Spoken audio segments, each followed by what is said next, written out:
This is something that's in my blood that I'm going to do, and I will never fail. And if I fail, it won't be a fail. I don't ever even look at it as a failure. I look at it as a learning experience, and I'll just do it again. I will never quit this, ever. I think that's dangerous to get to a point where you're like, I made it, you know? Like, I made it. I didn't make it. I'm going up. I'm all the way up.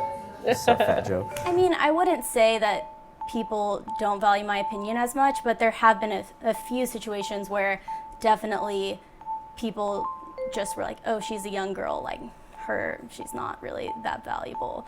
So this one that we're sitting in now is called Second City. It's a Filipino taqueria, first of its kind. It's basically Filipino food in Mexican vessels. The goal here is to give Filipino food to the American masses without being overtly Filipino. I realized as I got older that the more you tell the truth, the better off you're always going to be. Even if it's hard, even if you did something or you hurt somebody, it's always just better to tell the truth. And people have a hard time apologizing. If you have the guts to say, oh, I'm sorry, I won't do it again, then you feel like, oh my God, you feel amazing. I started tattooing because all the shits dig it. There you go, that's the answer, we're done, that's it.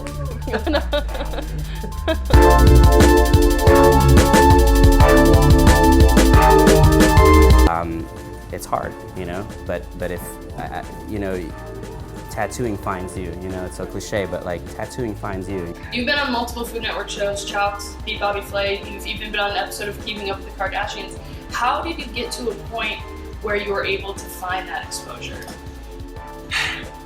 Honestly, I wanted to cook because my dad was cooking, and I never saw him.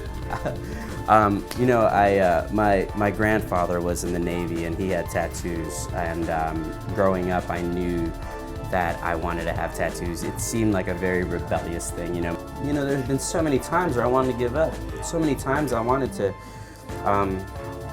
thought about like suicide and wishing that I was dead. I remember just being like, I wish I was dead, I wish I was dead, I wish I was dead. Things just happened in my life where I was like, what the fuck, like fucking parents getting divorced, dad being an alcoholic, being molested when I was young, like. Looking at 13-year-old Jessie, little Jessie, running around Austin, wreaking havoc.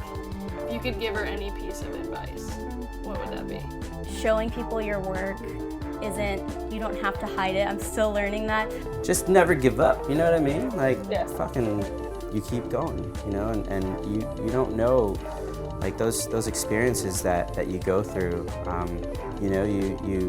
they happen, and you move on, and you help someone else down the road that may have gone through that, and you give them that hope that you have.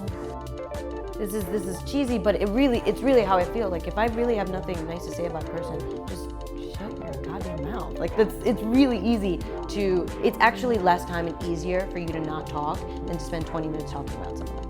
If you could turn around and give 13-year-old Jordan Andino a piece of advice, one piece of advice, what would it be? Everything's gonna be all right.